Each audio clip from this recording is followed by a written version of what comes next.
Keith Poche keeps finishing in the top 10 by cutting through the noise. No overthinking, no lure overload, just a few proven baits and the right kind of spots that others ignore. Today he's sharing how to find those winning spots and the handful of lures that always work. All right, Keith Poche, welcome in. Man, you've been on a roll lately. You won on the Bass Pro Tour in 23 on Cherokee and Douglas.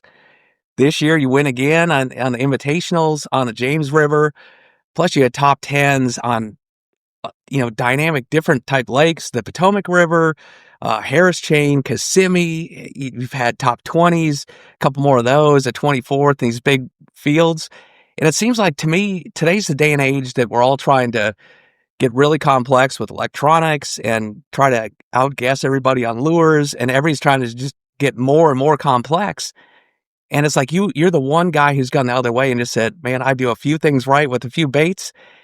I keep it simple, and the simpler you get, the better you're doing. You're killing them. I mean, you've been having great years. Man, Tom, I appreciate it. Thanks for having me on as well, man. Glad you got a lot going on. This is awesome having this podcast. And appreciate you having me. But here's the deal, man. I love doing what I do, backwater style stuff. But I've learned some things from some other anglers, and I look up to these guys. John Cox being one of them. Man, I've watched that dude over the years. He probably does it better than anybody with no electronics, and so I can't really take a lot of credit from that. I got to give credit where credit's due, and I've watched that guy. He may not know I'm watching him, but he kind of paved the way for me to have confidence to take that step in that direction, for me to go out and do it as well. So it ain't all me. It's watching these guys do what we've always done years ago. And like you mentioned, though, I mean, everybody's getting all these electronics and they're trying to outdo and who's going to find a school of bass first. And old John Cox, he just slips back up in a little pocket up back in some backwater. He goes and whacks him, and it works. And I've noticed that, and that's what it's all about. It's finding that little X factor, that little spot, that little out of the way deal that nobody else has found.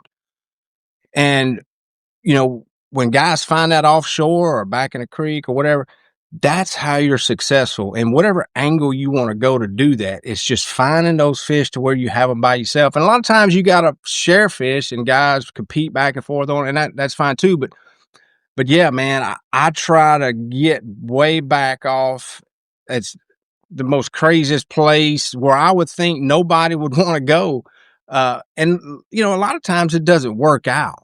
And everybody thinks, oh, I just run up in there and I jump this and go back in this creek and I catch them. No, I can't tell you how many dead ends I've been through, how many log jams I got to that's like, size of a house. Like it's just impossible to go through. Or, how many times I've been stuck, or, I go back and I catch, dinks. Like it's not a give me. It ain't a guarantee every time you just hop in an aluminum boat and go back in a creek. Yeah, it's funny you talk about John Cox, because I fished on the tour when he first came on, and much like you, he was fishing an aluminum boat and he won on like the Red River, and he got back into a spot where nobody could get. And the reputation at the beginning was, well, he just gets places where nobody can get. Then all of a sudden we figured out, no, he just catches them everywhere he goes. He's just good. And, Exactly. Right. And I think, guys a lot of times they want to kind of frown on it.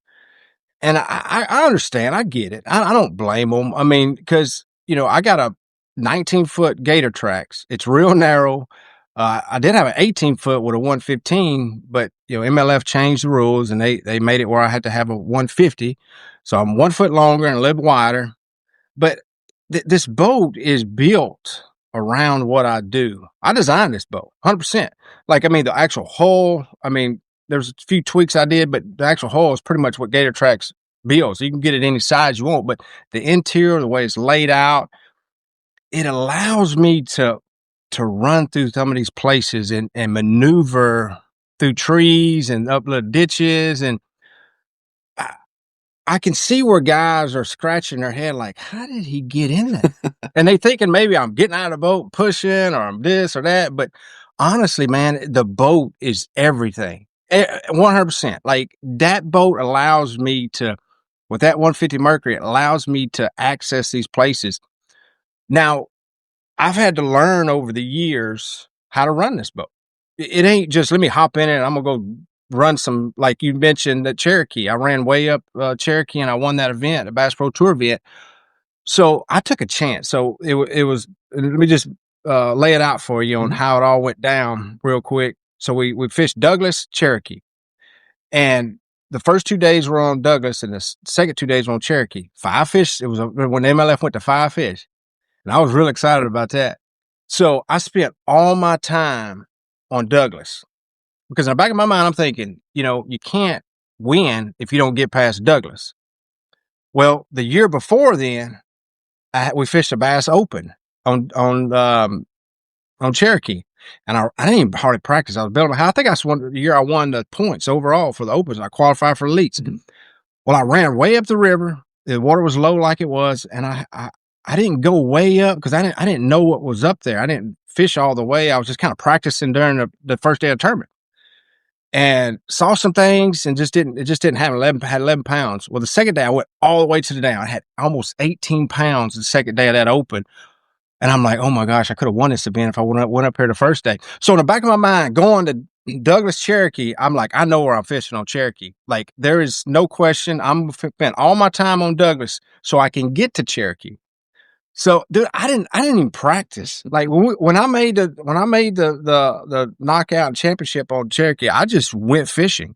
Well, let's dive into three different things because, like, kind of what you're looking for, and the place I see you in practice and what you're talking about, and you're getting back to what everybody wants to find some secret spot like your YouTube series Off the Grid where nobody else is getting, find under pressure fish, and then a lot of times you don't find it though. So then it's like, well, how do I catch them just where everybody else is fishing? And then at the end here, we'll dive into the baits because that's the magic too. You're fishing these areas, like you said, you don't have a lot of times to catch them once you go there and get your way back. And I mean, you're catching them on a few specific baits and really cleaning up, even going behind guys. So for starters, so all these magic areas, obviously you can waste so much time. Like that's what we all do. We go to these places, look beautiful. And it's like, oh my God, there's got to be back here. And you only get a couple days of practice. So you can waste 2 days in just a beautiful back of a creek. So what specifically are you looking for these out of the way spots? The number one thing that I've found over the years of looking at Google Earth history and trial and error is depth. Okay. Depth. I look at Google Earth and I go back in history. Does it hold water on a drawdown? And I'm talking about beaver ponds, just any kind of backwater that's hard to get to, because that's going to sustain life. That's going to allow these fish to live a longer life. I mean, if you say you go like to Toledo Bend or Rayburn, Texas, they draw those lakes down, and if there's a backwater that gets dry, most of the time they may go in there in the spring when it comes up or something, feed, spawn if they're still spawning, but they're leaving, they're coming out. They're not going to stay in those areas that are going to go dry.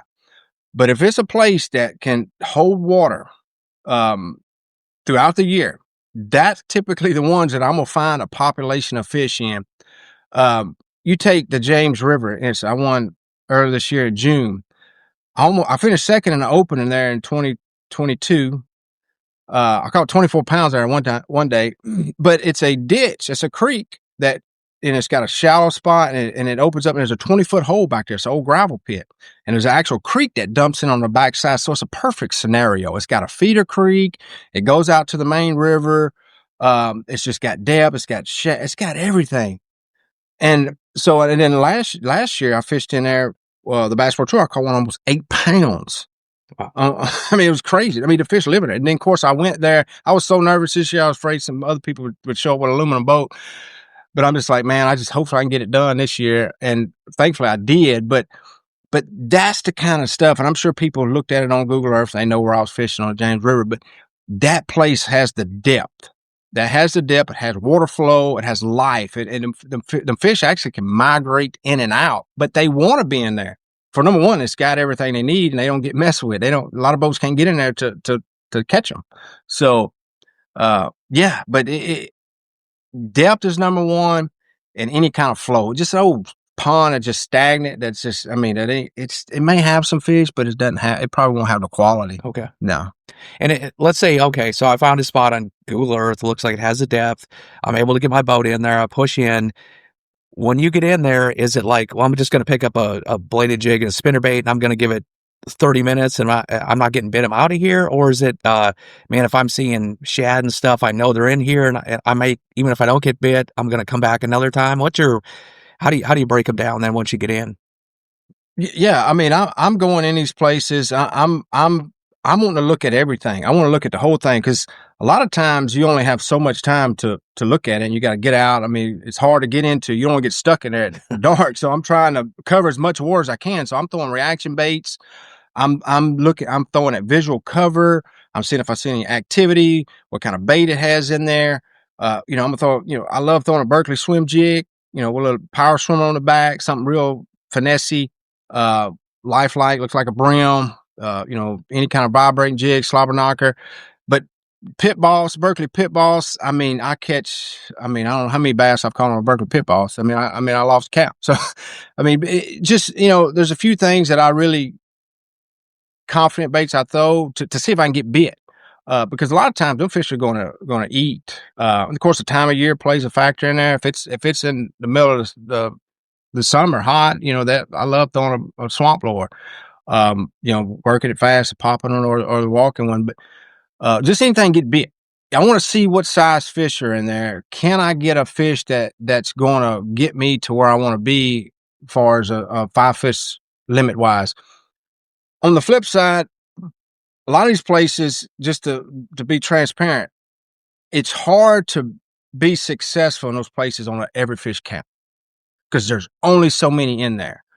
I've noticed that over the years. Now there's few exceptions. The Potomac River this past year. I mean, we whacked them in some backwater. I mean, dude, I ain't never seen so many bass in my life in a creek. Like, and of course, I won it back in creeks. I can only run so many creeks, and I found the perfect creek, I thought, but I just ran out of fish. But typically, a Berkeley pit bull, I love the green pup, and I like throwing the 3-inch because it's real finessey. It's quiet. I throw it a lot of times on 3/8 ounce weight, 4/0 flipping hook.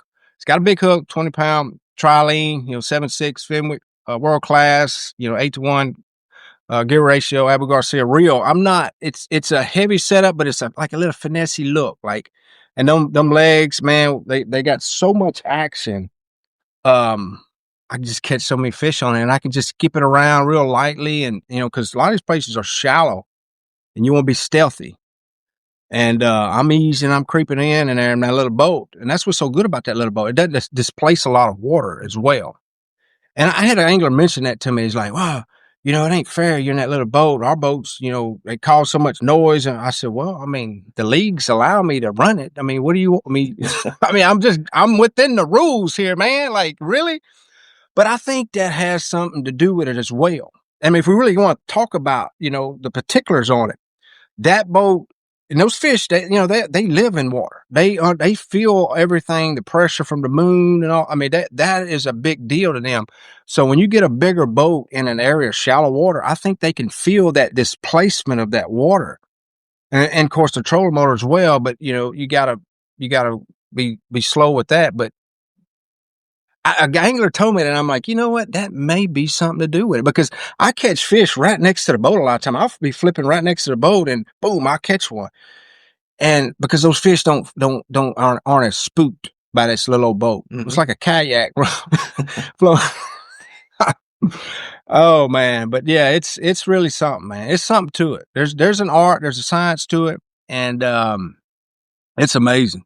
It really is. In most of those places, then, when you get in there, if any of them that you've done well, is it almost always, man, as soon as I get in here, they're in here and I get bit pretty quick? Are there some of those that, like, I spent an hour in here and I thought it looked so good and I just got to get out of here, and boom, then all of a sudden you figured it out? Or is it usually just boom, boom, boom right away? Yeah, so there's been times where, especially the hot time of the month, those fish just don't eat.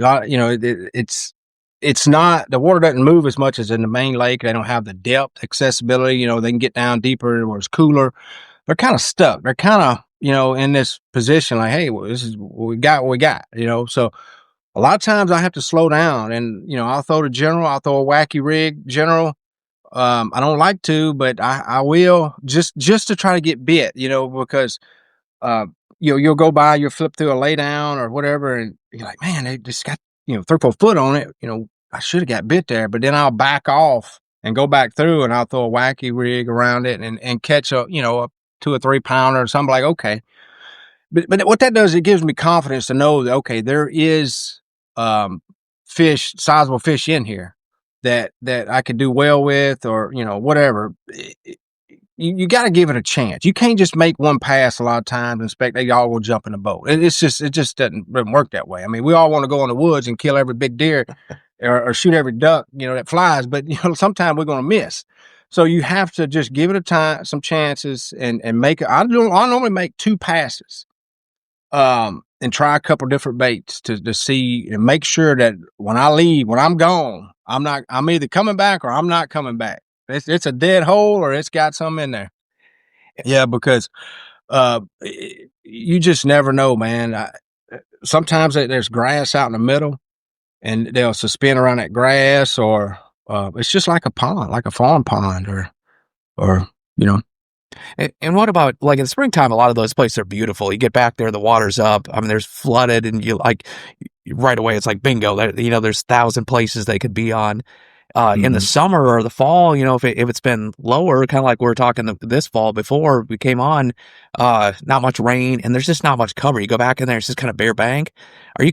Mhm. What do you do then? Or that's kind of like, if there's no cover, are you out of there, or is it like they'll still be just roaming around? Or Yeah, man. They ain't got nowhere to go. A lot of times it's just figuring out. I throw the jaywalker, topwater, just around. There's always some stumps or some sticks in there somewhere that they'll get on. You can kind of key on to see if you can get bit. But to the flip side of your question, you know, i- when it low, I'd rather it low. I'd rather it normal and barely can get in. A lot of people say, "Oh, well, when it's flooded, yeah, you can get in it easier."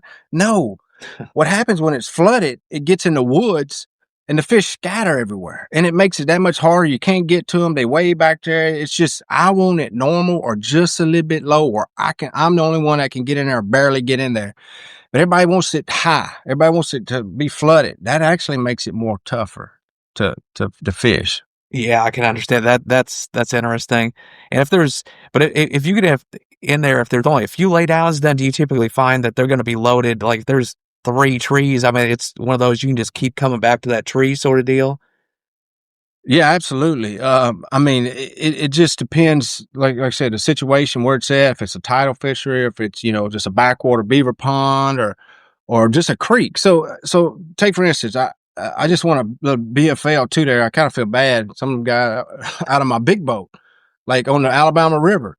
Like, I love fishing the Alabama River, and I jumped in it. Just I fished out of my 20-foot gator tracks. Got a 250. I'm not going like jumping nothing, getting back in holes, but there's some creeks that way back in the creeks I can get in with that big boat still, because I had to make some long runs, and I caught some 4 pounders, like 3 4 pounders, some key fish. But see, people don't realize, and this was summer, August, September, it was still hot, but people don't realize the fish do one or two things. And when it gets hot, they either go out to cooler water or they go back to cooler water. And I try to find the fish that go back to cooler water, because you got to understand, those creeks are flowing. They're normally springs or spring fed or something. They're cooler back there. It's got shade. And man, the gizzard shad and the brim filter back in there, because I call it the blowout. When you go back in a creek and it's wide, like a normal creek on a lake, and then it narrows down, and it's a shallow flat, and it kind of makes a hard creek where there's banks on both sides. Once you get past the blowout where all the silt and sand's done filled up and it's shallow, you get into the creek where it's got hard bottom, it's got rock, it's got lay down stumps where the flow keeps it clean, and it gets deeper, and those fish are slipping those past that blowout in the actual creek. Now, you're not going a mile a lot of times back in this creek. It's the first like couple 100 yards, or you're not. They're not way back in there. They're just past that blowout where it gets cooler, it gets deeper, where they still have lake access if they want it. but they'll slip right in there, man. I can't tell you how many big fish I've caught in that little zone right there. And I consider that off the grid because most of the time it's so shallow you can't get to those little. You got to run past that flat to where it deepens up, and then you can shut down that hole, fish that 100 yards or so, and then crank up and run out. But there again, you're not going to whack a bunch of fish. You're going to catch a couple, maybe one or two good ones, and that's it. It's over with. You got to run to the next one. So, and that's how I won that BFL, that 2-dayer a few months ago, is running way back in the creeks as far as I can go because it was so hot. And those fish ain't nobody running through that stuff to get there just for a couple. Because I get one or two bites and I crank up and run through all kind of crap to go to the next one. So, I mean, and I took some chances, but that's what you have to do a lot of times to get where you need to be to win an event. And then you talk about those feeder creeks, and that I have gotten on some wild goose chase on some of those because, like you said, it seems like that mouth is good, but then other of those, I remember being on like Wheeler and some of those go up look up 5-7 miles, so you can start going. And do you on any of those? Do you some of those longer feeder creeks? Do you push way back up there and keep going, or is that typically you're always going to be in that entry section? No, there's a couple, and I can't say really where it's at. You probably know. You ain't far from. Well, you don't live far from them. But there's a few, man, especially in the fall. I've whacked them. 4 or 5 pounds. You can catch 20 pounds, and I'm going so far back, man.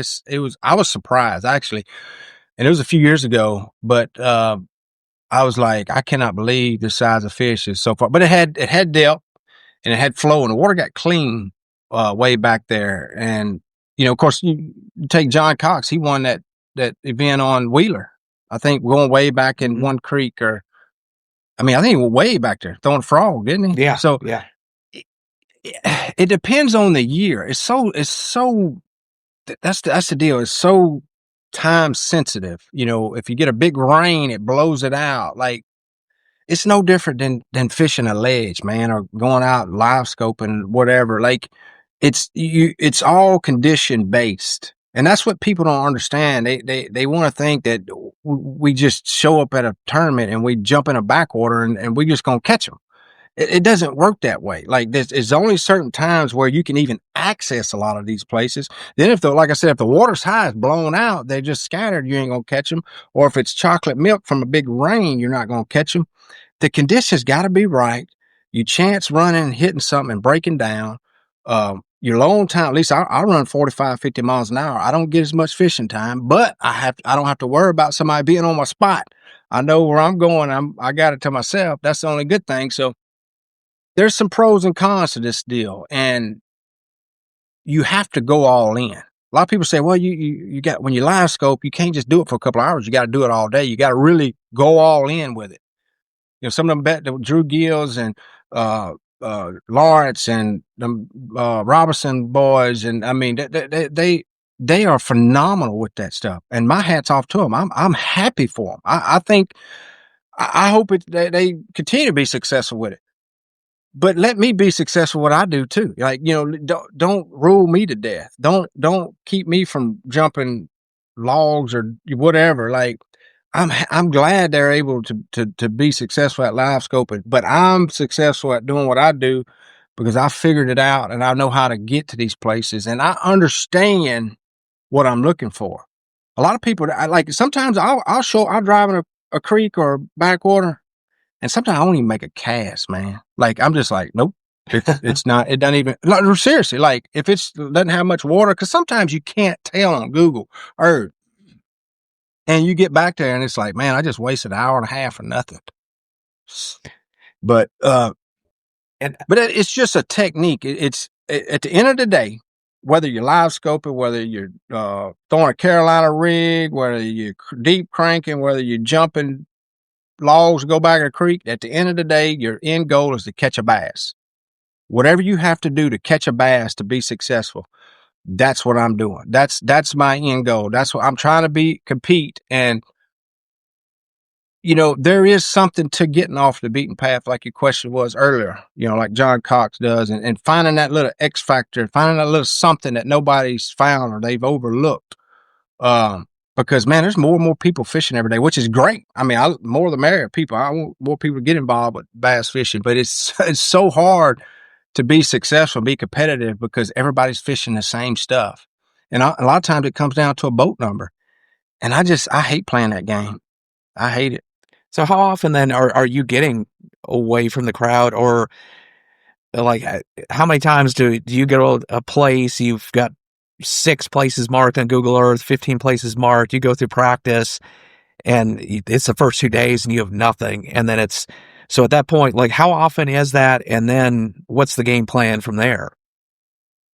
Man, a lot of times I'm fishing the main lake. I really am. Like some of these places we go, there's nothing to get in, and I catch them in the main lake too. Like I can fish. I mean, I do know how to throw, flip a dock and stuff like that. So I mean, it's not a set. Let me bet the house on a backwater pond. No, that's my first initiative to want to do. That's what I'm attracted to. That's what I want to gravitate and try to figure out, because I know if I do figure it out, I have a shot. Just like Cherokee, just like James, like when I feel like the I have the fish to do it, I'm gonna go all in on it. But a lot of times I'm out there, throwing the same stuff what everybody else is throwing, doing what they're doing. Like I'm out there more times than I'm in a backwater. You take They'll holler. Was it last year? 2 years ago? Was it or last year? I can't remember. But I mean, I made a top. I was the only one made a top 10 flipping bushes and trees. Everybody else was live scope. Well, it was one on live scope, but I was the only one. And I was fishing the main lake. I was back in a creek, but I was fishing a main lake creek. Like anybody could have fished that. Like so, I do still catch them without jumping stuff. But that's my first initiative, is to try to do that. Yeah, and I noticed that, the last couple of years on tour, all of a sudden it used to be fishing bushes and backs of the creek. Used to be all of us were going around in a circle fishing them. And to me, the shallow bite, in some ways, at least the pressure, you could actually go fish at some of that stuff. The live scope, and I think it's opened up lakes. It's opened up the shallows versus guys where everybody was pounding some of the obvious stuff before. Have you found the same thing where it's kind of opened it up, or you just think the fish are smarter now and harder to catch? Man, I think it's a little combination of both. I think that it is opening up. I, but I, guys are getting so good these days. Really, they do both. They're getting to the point where they will go look on the bank and then look off. And I mean, especially now they're starting to limit the live scope opportunity. I think it was one period on the Bass Pro Tour now each day. So I mean, what are you going to do for 2 periods for 5 hours? So I mean, you're going to stay out there and just blind cast, hoping a prayer. No, they're gonna go to the bank. They're gonna flip a lay down, flip a dock, or go, whatever. Like they're gonna use old style techniques to catch bass, and I like that. I like forcing guys to do that. I think I'm gonna say something here, and I don't really care how it comes across, but I think that there's certain things in sports that need to be limited, and I, I I don't know if that's a good angle moving forward as a whole for bass fishing. We'll talk about integrity of the sport. You look at other sports. I mean, that you got football, baseball stuff. I mean, you can't use cork bats. You can't use, deflate a football. You have to limit certain things. I'm happy where it's at, but the technology has got to take a halt. We got to keep it pure. We got to keep it genuine of techniques and stuff, because it's just not hurting the industry and the watch viewership. I think it's hurting the bait companies. It's hurting everything overall. I think the leagues are moving in the right direction to kind of incorporate both styles now. They're limiting this, limiting that, because it forces guys to do other stuff. And I think that's going to help viewership. It's going to help bait sales. It's going to help the industry as a whole. So I'm not saying do away with it. I say we need to just tone it down just a little bit. Yeah, and it seems like I don't know. no, it seems like the fans have kind of reacted to that and responded. And I tell you, live scope, I'm not. I'm not against it, and catching them out, the dots off the screen is sometimes fun, but Yeah. kind of fishing old school like you, that the ones what I like is just the fact that those lay downs, all of a sudden you hit with your trolling motor in that muddy water, and you're like, one, you almost tear off your trolling motor, and two, you're like, man, if I knew that was there, I would have Right. flipped it or Yeah. thrown my spinnerbait there, I would have caught one. Yeah. And now it's like I'm not looking for the dots, I'm looking for those lay downs that I was going to You're smoke, exactly right. Yeah. or that one right Yeah. behind you. It's like 10 feet to the left of you never would have cast to, and you see that thing, it's like every time. It's like I guarantee you there's one in there. So I have it on my boat as well, and you know, I don't look at it a lot, but to your point exactly, when I'm going to a new place or whatever, I'm scanning in, a foot or two of water to seeing if there's a lay down underneath the water, because you can see it. You can see a stump, and a lot of times you can see fish on a stump. But yeah, it allows me to be able to pick out some targets, that I wouldn't normally see with my eyes. So it definitely is a tool, like I said, that helps everybody. But I kind of like where it's at. Let's just not get too crazy with it. I'm with you. Yeah. Yeah. I don't want to see a infrared screen there that shows every single Yeah. fish out in front of you. Yeah. Yeah. No. Now, some of the magic you have, obviously, it's finding spots. But like you talked about, a lot of times you don't find those. And I remember watching you on the BPT a year or two ago, and you were at Lake of the Ozarks, about, I think, a couple miles away from takeoff. If I was looking at the right area, and just smoking them, and there you are. You've got, I mean, it's like an overgrown Ned rig. You always throw the general around on your Yeah. on the little shaky head there, and I mean, just smoke them. So let's talk about some baits, because you're fishing. I mean, you downplay it, and you say, "Oh, I'm fishing all these off the grid spots," which you do, but I mean, you're catching them all over, and it's. I always see you with just a couple baits. I'm like, oh my god, I'm trying all this crazy colors and all this stuff. So let's. I mean, you've got a few horses that you just hammer them on. Hey, if I open my tackle box and look, and you looked in there, you'd be blown away, bro. You can hold everything I got and right here. Like, I mean, it's a lot of it I don't even use. I just got it. I'd rather have it. You'd rather have it and not need it than need it and not have it. I got at least one of everything. But you know, this general on the shaky head, it helped me win the James River this year. I have made a living on this bait even before I was pro. Like, throughout my career, like, it's been, I can't tell, I don't even know what to say about this, but like you said, it's an oversized Ned rig. It's weedless though, and it's got a little weight to it. You can still skip it. It's got 5/16 head. I catch them around docks, rock, anytime there's a hard bottom. I caught them on Sound Rayburn live scoping with this right here. I had a top 5 finish. I mean, I was catching over 20 pounds a day, yo-yoing this thing in front of fish with live scope. That's how much I know about live scoping. But I don't know. I have so much confidence, and I think that's what it goes down to. And of course, it's a good bait. Of course, this soft plastic stick bait's been around forever, and it's got a lot of fish. The max scent is big. I feel like that, especially these high pressure lakes, and going behind guys, I'm going to get more bites with that max scent. That scent, that is a huge deal. A lot of times when that fish is looking at it and he's like, "Dang, I've seen that thing before, but I didn't smell it before. It smells a little bit better this time. Let me just take a little taste of it." So I think that is a big thing. Like in Lake Ozarks, the clear water. I'm sure, I don't know how many boats have fished through that area where I fished, but man, I just went fishing and I whacked them right there by the tape. Yeah. But that was a fun event. Yeah.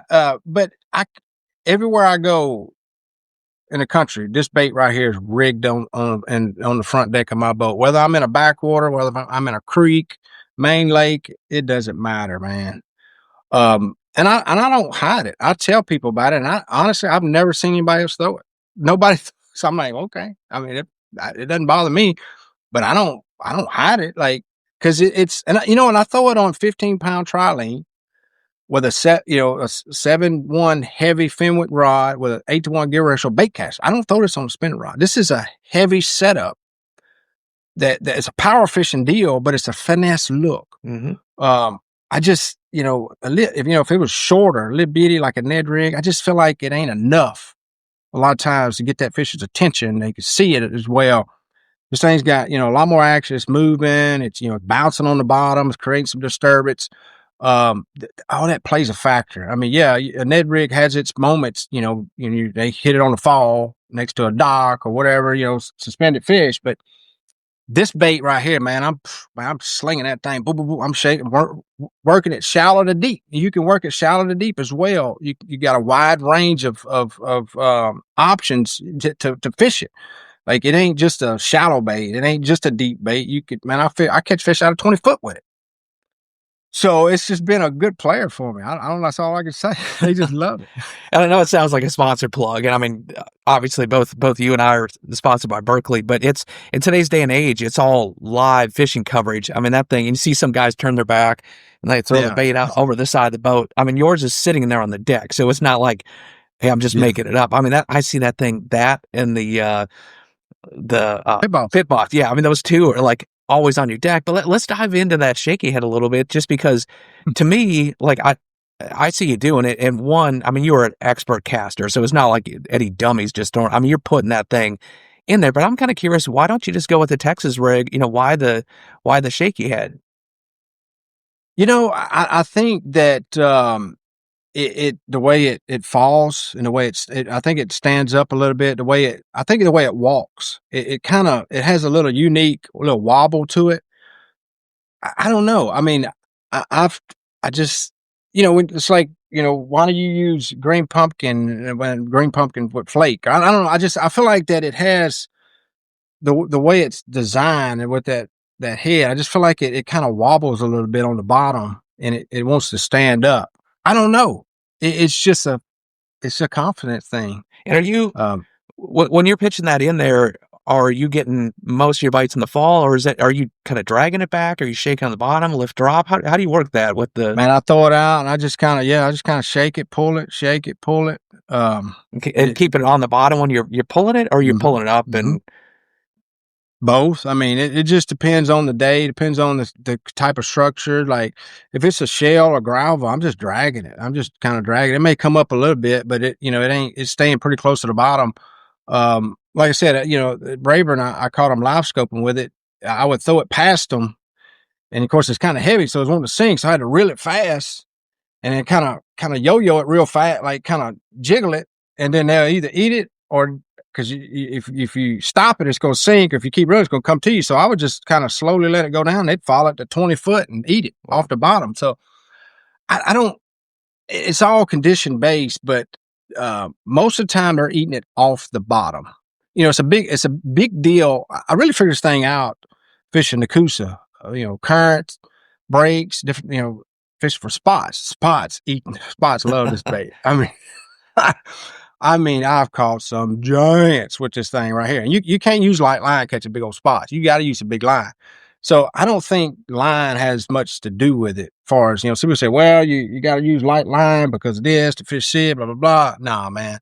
When they catch them on Alabama rigs, I don't think line size or wire size has anything to do with it. I think it's just putting the presentation, the right bait in front of them for them to be aggressive enough to eat it. You just need to throw a different bait. But yeah, current was a big deal. It was heavy, heavier. It would get down and some of when I needed it to get in some of those eddies, to catch some of those big spots and largemouth. But that's kind of where it took off on the Coosa fishing, Jordan, Mitchell, Lay Lake, Alabama River. It's just and it works in dingy water. I put there's a black head I use black and blue general. I mean, most of the time I'm green pumpkin, but it has to be pretty dark for me to go black and blue. And a consistent weight on there. I mean, outside of current, but I mean, if you're pitching, are you always going the same weight? Or are you going heavier and lighter in spring and summer? No, I throw one 5/16. I throw that's the only size I throw. It's got the right size hook in it. The right, it's just, that's all I throw. I don't change nothing. And then if it ain't broke, don't fix right. it. And then what times do you go? Is that what you lead with, or when do you go to the pit boss? And then when are you going to like a wacky general or something? So yeah, I mean, so I'm throwing a shaky head first. If it's got a hard bottom, if I can work it through an area to where I'm not getting, scum or, grass on it. I mean, that's my go-to. So, for instance, the James River, that tight old fishery in the mouth of that cut. I mean, the water's always going back and forth. So it's got a clean bottom, it's got shale, it's got rock. So that's why that general was so good. It had a hard, clean bottom. And a lot of those fish were sucked to the bottom behind little stumps and rocks to, as current break. So as I'm bringing it through there, I'm just right in their face. Like they can't, it's just going right by them. Wacky rig, something like that, that would, get washed down. It wouldn't get down to them till it, after it's done washed through. Pit balls, typically I'm throwing it in like a grass mat on the edge or lay down somewhere where I feel like that this may get hung up or catch on to something because it's not the most weedless thing. Like it's kind of hangy. And I think a lot of times that's why I get a bite because the way this head is, it gets in there and I'm sometimes kind of shaking it, really popping it, and it jerks real fast. And I think that's a lot of times when I get a strike, um, just as a reaction strike. But yeah, I mean, the pit boss has got to be something on the bank or I mean something that I feel like I can't get this through. And then the wacky is that's more like your cleanup then probably if you're trying to scrounge stuff out or you feel like you've hit him for 2 days or where's wacky play for you? Yeah, that's my last resort. Like I do it. I mean, it makes me nervous, man. For catching a fish on a spinning rod, that's nerve wracking, especially not using a net. We can use nets in some events. I still don't use a net. I don't believe in nets. I don't think we should be able to use nets as professional fishermen. That's just my opinion. But some tours allow it. But so having a spinning rod set up, especially around structure, you got to use typically some lighter line, smaller hook. Man, it's just, whew, that's the last, that's the last resort, man. Oh man, there's nothing more nerve wracking than having a 4 or 5 pounder on, and you got stumps and laydowns around you and or around docks. I mean, it's just I'd rather hook a fish on 15, 20 pound test line. Yeah. Yeah, you and me both. And then your bird dog. What are your main search baits, moving baits? So I mean, like I said, the swamp lore. If the weather's good and we got some little grass or even laydowns, going back to some of these places, swamp lore, whether it's the popping one or the walking one. Man, I catch a lot of fish on these. It's real. It's just all about condition based, putting it in the right spot, putting it in certain areas where I think a bass is going to be, but a lot of times they don't see it. A lot of people don't throw a frog in open water, and but I do, and I get a lot of big blowups on it. Um, but vibrate jig, slobber knocker, 3/8, half ounce. I mean, depending on you know, how deep it is, type of structure we got. But man, a moving bait, especially in some of these areas where fish ain't seen a lot of baits, you can really roll it next to those stumps, lay downs, and find out quick what lives in there because everything's going to come out and get it. They're going to attack this. Two or three of them will come out and try to get it at one time. So you can fish it fast, you can move around, you can really cover some water and find out, what's in there. And there again, if I feel like I've had a couple bites I missed or I feel like, man, there should be some fish there, that's when I'll circle back around, throw, a wacky rig or something like that. But I'm throwing, those moving baits and trying to get some reaction bites quick to get in, get out, see what's in there and move to the next one. In these areas, especially the off the grid type spots, are you pretty much finding that in practice or the first day you can catch them on the moving baits and then it's like that's done, or is it a number of days where, man, it was sunny and slick the first day and I had to flip them, but then day 3 it starts raining and wind and all of a sudden then blade jig takes off? Yeah, there is some condition based baits. I may have to make an adjustment. But so to let you know, a lot of times I I, I want to see a fish, but I don't mean I'm gonna catch that fish. A lot of times, if I can get a bite and not set the hook, I'm not gonna say there's not many that live in there. If you catch a fish, he probably not gonna bite in for a few days. So, um, but I will just get bites. I won't set the hook most of the time. So a lot of time I don't really know. I want to see one. I will catch one and once I see a big one, okay, I won't set the hook no more. But yeah, I mean, typically if these areas are fairly clean, if it gets grass in it, and they they can be a little finicky depending on the conditions. I will make some changes if it's cloudy versus windy, calm, sunny. Like there's a few things that you want to make some adjustments on. I may throw more of a natural color if it's sunny, brim color, swim jig, or then I make, if it's cloudy, windy, I'll throw a white or something they can locate, find a little bit better. Um, but as far as the pit balls, stuff like that, I strictly go off watercolor, green pumpkin or black and blue. If it's clean, I'm green pumpkin. I'll chartreuse the tails a little bit every once in a while. But if it's got a little stain, I'm black and blue. I don't care what the conditions are. Okay.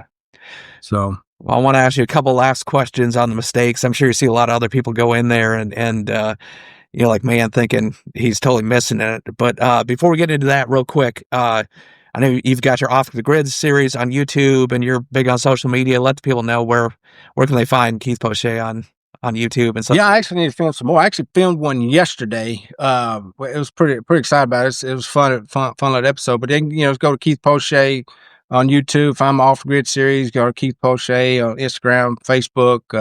I'll be posting some stuff, some updates, and I need to film more. People want them, and I'm gonna have some more time off next year. I didn't make to requalify for the Bass Pro Tour, so some more Off the Grid is gonna be coming at you. That's awesome. And those are some cool things. Like, it's truly off the grid, and it's a fun watch. I'll guarantee you. But mistakes. What would you say that the average guy and it sounds like maybe making making too much noise in some of the backwaters, obviously a big one. What do you see how guys totally missed a mother lode? I think that it all boils down to is accessibility, or let me say, not going far enough. I mean, not turning around too soon. I think, they might not think that, and I hear stuff from guys, and I said, yeah, I ran this and that, and they're like, what? You ran back in there, or you went back in there? He said, how'd you get in there? I was like, well, I just throw it in there, yeah. I mean, you might have to idle for 20 minutes, but they don't want to. So I think that's the biggest mistake. They too worried about taking the time, and I get it. I mean, you want to be out moving around. You don't want to be stuck having to idle in, idle out. But that's the biggest mistake I see them make. They second guess their mind, saying I need to go back there, but they don't want to because it's going to take too much time. That's really what it boils down to. How often do these things turn out? If you go to a place and you have 10 spots marked, I mean, is this like 2 out of 10, 1 out of 50? What are we looking at for odds typically? And it's not very good. It's not. I mean, it's 1 or 2 out of 10, like, or 0 out of 10 a lot of times. I mean, because you got to think, man. I mean, on a 5 fish, like you got to catch some big ones. Like, you can't just go in there and catch 2-pounders. Like, it's not gonna. So, for instance, listen. I don't know how much time I got, but listen, Go ahead. you got to hear this. The Red River in Louisiana. All right, I won a couple years ago, 22 at Open. And I'm sure you heard some stories behind that, like what some guy. But anyway, I found this backwater. Man, I had to dig it out. I had COVID. But I mean, you could do that. You could dig that because that little ditch. I was just digging it out, make it a little wider where I can get in. The place had all kind of fish in there, but they were all little bitty. Like, I catch a pound and a half, pound and 3/4 every once in a while. I go in there for a few hours and I catch me a limit easy. Like, it was like I would catch a limit with your eyes closed. I won that tournament in the main river. I'd go out each day. I caught 2-3 pounders each day in the main river to give me, that my 12 and a half, 13 pounds each day. And people think, oh, man, you went in that backwater, you caught those fish. Bruh, I won that tournament in the main river. Like, if I don't catch those 3-pounders in the river, I mean, that was 12 pounds worth of fish that I caught in the main river with everybody else. But I had a little deal going there. I just knew that I could get a limit in there, but they don't understand that. So my point is you can go back in these places. You can run 50 of them, but I mean, only certain ones are gonna have a good fish or two. Like, you're just not gonna go in there and catch 20 pounds every time. Like, it just doesn't. It's not. I have never won a tournament in a backwater. So besides James River, that's the only tournament I won in a backwater. Everything has been up creeks or where other guys can run to. Yeah. That's the truth about it. And because I did not win that tournament in that backwater on the Red River, but people don't realize that. People don't understand that. Like, yeah, I catch fish back there, but I also fish the main lake too. So, but that's just how it is. There's a fine line. There's a combination. You don't want to die in there. You don't want to go all in on it because it ain't enough. You know what I'm saying? You have to make adjustments. You have to do other stuff to get to that end goal, no matter what it takes. You have to get your limit, go get a big one, or vice versa. So, but that's the truth, man. That's how it all goes down. Yeah, and it sounds almost like it's a savings account, one of those that it helps you if you find it, Yeah. if you can, how hard it is to get a limit most days. It sounds like that's your safety net, and at least, or maybe it guarantees you 2, 3, or 4 fish, so then it frees you up the rest of the day to fish for that good one. That's a big part of it. Yeah, man, it's hard what I do. I'd love for people to come ride with me a few times. They'd be like, man, this is crazy. Like, and you don't catch, that's all you caught now? I'm like, yeah, I just worked my butt off for that. Yeah. So, I mean, but I have fun with it. I enjoy it. I enjoy doing it. So I'm going to continue to do it. And that's just me, man. Wow. So, and I encourage everybody else to do it as well, or do what you do best. I mean, whether it's live scope, whether it's going back, you're not going to be successful unless you're doing what you're comfortable doing. That's what it all boils down to. I don't care what it is. Yeah, and you've obviously figured that out, and it's working pretty well for you. So keep on finding those hot spots off the grid, and keep on catching them, and make a few bucks bass fishing, right? Yes, sir. That's it. That's it. Well, I appreciate you on, Keith. That was really informative, and I mean, I'm always fascinated every time I watch you catching back in that stuff. It's those are the type of spots we all dream of finding. So appreciate you being on and sharing all your info. Yeah, thanks for having me, Tom. I enjoyed it. Appreciate you, man. All righty.